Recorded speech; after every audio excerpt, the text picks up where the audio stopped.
And welcome students, Gyanjyoti coaching সেন্টারের পক্ষ থেকে তোমাদের সকলকে আরও একবার স্বাগত। আজকে আমরা আলোচনা করব পণ্ডিতা রমাবাঈ বা যিনি রয়েছেন পণ্ডিতা রমাবাঈ, ওনার বলতে পারো যে জীবনী বা নারী শিক্ষা, এই যে সমস্ত দিকটা, এটা নিয়েই কিন্তু আজকে আমাদের ক্লাস বা আলোচনার বিষয়। ক্লাস বা আলোচনার বিষয় শুরু করার আগে চলো একটু দেখে নিচ্ছি আমরা। দেখো কর্নারে তোমরা এখানে দুটো কন্ট্যাক্ট নাম্বার দেখতে পাচ্ছ, যে কোনো একটি নাম্বারে কল করে কিন্তু তোমরা আমাদের সাথে সরাসরি যোগাযোগ করে নিতে পারছো। এছাড়াও থাকলো কোর্স ফির বিষয়টা। দেখো তোমরা যদি মেজর স্টুডেন্টস হও সেক্ষেত্রে তোমাদেরকে পে করতে হবে মাত্র 1199 টাকা, এবং মাইনর স্টুডেন্টসের ক্ষেত্রে পে করতে হবে মাত্র 699 টাকা। ঠিক আছে, এই হলো কিন্তু পুরো কোর্স ফি স্ট্রাকচারটা। ভীষণ স্বল্প মূল্যের বিনিময়ে কিন্তু তোমরা live classes, recorded classes, high quality notes, 100% common suggestion সমস্ত কিছুই কিন্তু পেয়ে যাচ্ছ। ঠিক আছে, এবং আমাদের অ্যাডমিশন প্রসেসও কিন্তু চলছে। তোমরা যারা চাইছো আমাদের সাথে যোগাযোগ করতে, বোর্ডের কর্নারে দেওয়া দুটি নাম্বারের মধ্যে যে কোনো একটি নাম্বারে কল করে কিন্তু যোগাযোগ করে নিতে পারো। চলো এবার অতিরিক্ত কথায় না গিয়ে আমরা আলোচনার বিষয়ে ফিরে আসছি। তাহলে আজকে আমরা আলোচনা করছি পণ্ডিতা রমাবাঈ। ঠিক আছে, পণ্ডিতা রমাবাঈ নিয়ে দেখো কি বলা হচ্ছে। পণ্ডিতা রমাবাঈ 23শে এপ্রিল 1858 সালে মহারাষ্ট্রের এক ব্রাহ্মণ পরিবারে জন্মগ্রহণ করেন।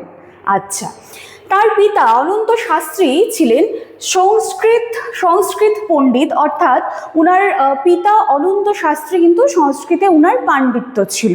ঠিক আছে, এবার সংস্কৃত পণ্ডিত এবং সমাজের বিরোধিতা সত্ত্বেও কিন্তু তিনি কি করলেন, তিনি কন্যাকে সংস্কৃত শিক্ষা দিয়েছিলেন, এবং খুব অল্প বয়সেই রমাবাঈ বেদ, উপনিষদ বা হিন্দু শাস্ত্র, ঠিক আছে, হিন্দু শাস্ত্রে কিন্তু তিনি যথেষ্ট দক্ষতা অর্জন করেছিলেন। আচ্ছা, এই ক্ষেত্রে তোমরা একটা জায়গায় হয়তো বলতেই পারো যে এখানে কিন্তু সংস্কৃত পণ্ডিত বলা হচ্ছে, এবং আমি বলেছি সংস্কৃতে পাণ্ডিত্য ছিল। সংস্কৃতে পাণ্ডিত্য ছিল বা সংস্কৃত পণ্ডিত কথা দুটো কিন্তু একই। পাণ্ডিত্য কখন থাকে, যখন কেউ কোনো একটা বিষয়ে ভীষণ দক্ষ হয়ে যায় বা ভীষণ স্কিলফুল হয়ে যায়, তখনই তো আমরা পাণ্ডিত্য বলি কথাটা। তো সেই হিসেবেও কিন্তু আমি এটা বললাম যে সংস্কৃত পণ্ডিত ছিলেন, এবং সেই সময়ে দাঁড়িয়ে কিন্তু সমাজের সমস্ত রকমের বেড়াজাল বলো, বিরোধিতা বলো, এইগুলো থাকা সত্ত্বেও কিন্তু তিনি তার কন্যা পণ্ডিতা রমাবাঈকে কিন্তু শিক্ষিত করেছিলেন। আচ্ছা বেশ, এরপরে চলে আসি আমরা 1870-এর দশক। 1870-এর দশকের দুর্ভিক্ষে কি হয়, পণ্ডিতা রমাবাঈয়ের বাবা মা দুজনেই কিন্তু মারা যান। তিনি ও তার ভাই দেশ ভ্রমণ করে এই যে তিনি শিখেছিলেন যে জায়গাগুলো, শাস্ত্র পাঠ, এই শাস্ত্র পাঠ এইগুলো করে কিন্তু তারপরে তারা জীবিকা নির্বাহ করছিল। আচ্ছা, এই সময় কি হয়, এই সময় তিনি সমাজের যে বাস্তব চিত্র, সেই সময়ে দাঁড়িয়ে নারীর পক্ষে একটি সমাজে সারভাইভ করা কতটা কষ্টকর, বিশেষত দেখো নারীর দুঃখ দুর্দশা সমস্ত কিছু কিন্তু পণ্ডিতা রমাবাঈ পার্সোনালি এক্সপিরিয়েন্স করেন। ঠিক আছে, সমস্ত কিছু কিন্তু তিনি নিজের থেকে সমস্ত কিছু দেখেন এবং সেগুলো এক্সপিরিয়েন্স করেন। এরপরে কি হয়, 1878 সালে কলকাতায় যখন যান, কলকাতায় গেলে তার সংস্কৃত জ্ঞানের জন্য তাকে কিন্তু পণ্ডিতা বা পণ্ডিতা উপাধিতে ভূষিত করা হয়। তাহলে এতক্ষণ ধরে আমরা পণ্ডিতা রমাবাঈ বলছিলাম, তাহলে পণ্ডিতা এইটা কিন্তু রমাবাঈয়ের একটি উপাধি। এবং কেন তিনি পেলেন সেটা, তিনি পেলেন যে সংস্কৃত বিষয়ে তার গভীর জ্ঞানের জন্য কিন্তু তাকে পণ্ডিতা এই উপাধি কিন্তু দেওয়া হয়েছিল।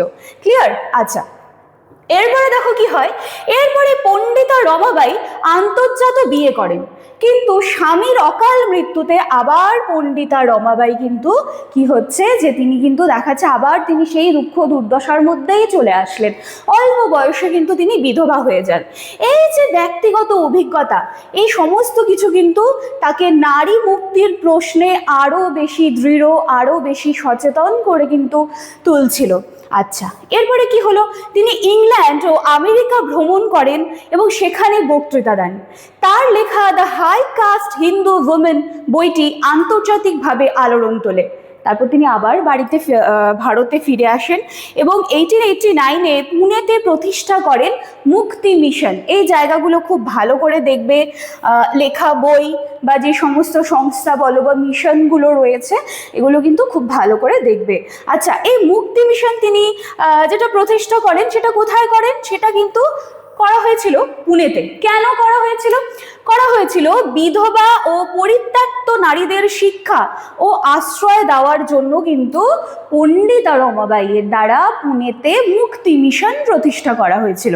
ক্লিয়ার? এরপর 1922 খ্রিস্টাব্দে তার মৃত্যু হলে তার কাজ কিন্তু এখনো মনে করা হয় বা তার কাজ কিন্তু এখনো স্মরণ করা হয়।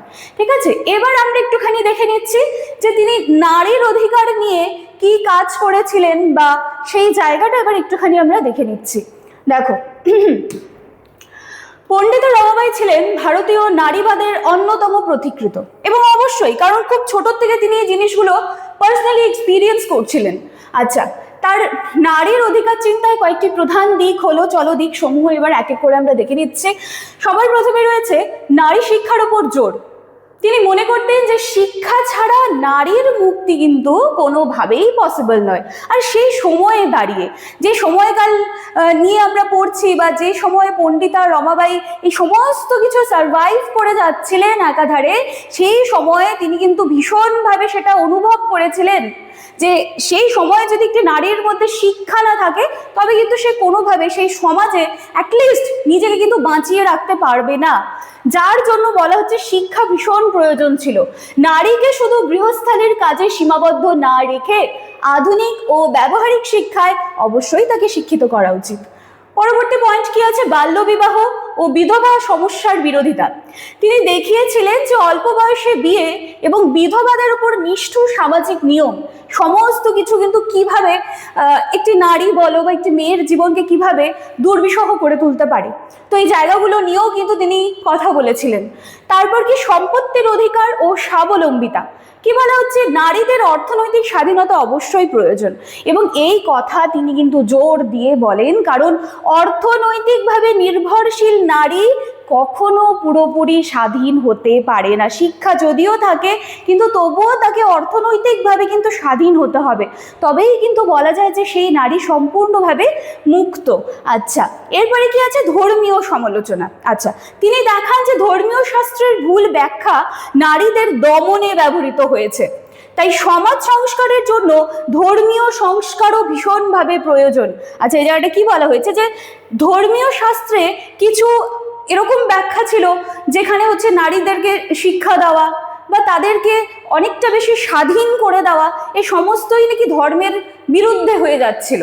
তো তিনি এই জায়গাগুলোও দেখিয়েছিলেন যে ধর্মীয় শাস্ত্রে কিছু ভুল ব্যাখ্যা ছিল যেখানে বেসিক্যালি যেগুলোকে নারীদের দমনেই কিন্তু সেটা তৈরি করা হয়েছিল। তাই সমাজ সংস্কারের জন্য ধর্মীয় সংস্কারও প্রয়োজন ছিল। তো সংক্ষেপে তার মতে নারী মুক্তি মানে শুধু সামাজিক সহানুভূতি নয়, বরং আইনি, শিক্ষাগত ও অর্থনৈতিক সমান অধিকার, সমস্ত দিকে সমান অধিকার দিতে হবে। সমাজে সমান অধিকার লাগবে, শিক্ষায় সমান অধিকার লাগবে, অর্থনীতিতেও সমান অধিকার কিন্তু লাগবে। তো সমস্ত দিকের কথাই কিন্তু তিনি তুলে ধরেছিলেন। ঠিক আছে, অর্থনৈতিকভাবেও তিনি স্বাধীন হওয়ার কথা বলেছিলেন। আচ্ছা, চলো এরপরে আমরা দেখে নিচ্ছি যে ন্যাশনাল কোয়েশ্চেন্স। আচ্ছা, জাতীয় প্রশ্ন সম্পর্কে তার কি দৃষ্টিভঙ্গি ছিল। আচ্ছা দেখো, 19বিংশ শতকে ভারতে জাতীয়তাবাদী আন্দোলন জোরদার হচ্ছিল, এবং সেই সময় দাঁড়িয়ে রমাবাই জাতীয়তার ধারণাকে কিন্তু একটু ডিফারেন্টভাবে কিন্তু তিনি দেখেছিলেন। ঠিক আছে, একটু ভিন্নভাবে দেখার চেষ্টা করেছিলেন। কীভাবে? সামাজিক সংস্কার আগে তিনি মনে করতেন যে শুধু ব্রিটিশ বিরোধিতা করলেই যে আমরা স্বাধীন হয়ে যাব সে তো অবশ্যই, কিন্তু তার আগে এই যে সমাজে চলতে থাকা কিছু কুসংস্কার, যেগুলোকে সমাজে বলতে পারি না যে অভিশাপের মতো সমাজকে আষ্টে পৃষ্ঠে জড়িয়ে আছে, আচ্ছা সেরকমই একটা বিষয়। তো সমাজের ভেতরে যদি নারী নিপীড়িত থাকে তবে সেই জাতীয়তাও কিন্তু সম্পূর্ণ বা কমপ্লিট সেটাকে কোনোভাবেই বলা যায় না। আচ্ছা, দ্বিতীয়ত কি আছে? জাতীয়তাবাদীদের সমালোচনা। অনেক জাতীয় নেতা রাজনৈতিক স্বাধীনতাকে অগ্রাধিকার দিলেও নারীর প্রশ্নকে কিন্তু ততটা গুরুত্ব দেয়নি। তার মানে এই যে এতগুলো পয়েন্ট যে আমরা পড়ে আসছি, এইটুকু তো ক্লিয়ার হয়ে গেল, নারীকে কিন্তু সেই সময় সব জায়গা থেকেই কিন্তু খুব একটা প্রায়োরিটাইজ করা হতো না। ঠিক আছে, সমস্ত দিক থেকেই নারীর প্রয়োজন, নারীর সমস্যা বা তাদের কিছু অধিকার নিয়ে কথা বলা, সব কিছুতেই কিন্তু দেখা যাচ্ছে যে তাদেরকে কিন্তু খুব একটা গুরুত্ব দেওয়া হতো না। তো রমাবাঈ বলেন যে নারীর মুক্তি ছাড়া জাতীয় মুক্তি কখনো সম্ভব নয়।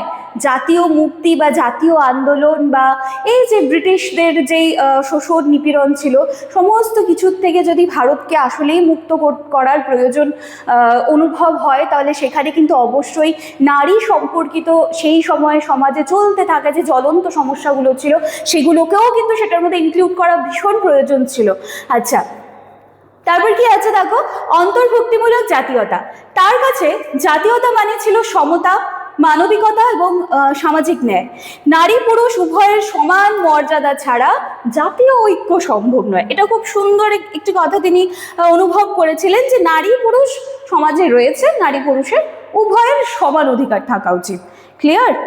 আচ্ছা আচ্ছা, চলো একদম চলে এসেছি আমরা একদম শেষের পোর্শনে, যেখানে বলা হচ্ছে যে পণ্ডিতা রমাবাঈ ছিলেন এমন এক চিন্তাবিদ যিনি ব্যক্তিগত জীবন সংগ্রাম থেকে শক্তি নিয়ে সমাজ সংস্কারের আন্দোলন গড়ে তুলেছেন। তার মানে দেখো কি বলতো, পণ্ডিতা রমাবাঈয়ের যে এই যে এতটা সংগ্রাম ছিল বা নারীদেরকে অগ্রাধিকার দেওয়া বা সবার আগে যে রাখার যে বিষয়টা, সেটা কিন্তু তিনি কোনো বই বলো বা কারোর থেকে শুনে বা কোনো কিছু থেকে কিন্তু ইন্সপায়ার হয়ে কিন্তু তিনি করেননি, পুরোটাই তিনি করেছিলেন যে উনার নিজস্ব অভিজ্ঞতা হয়েছিল যেই সমস্ত জায়গাগুলোর থেকে, সেগুলো নিয়েই কিন্তু তিনি ভবিষ্যতে সচেষ্ট হয়েছিলেন।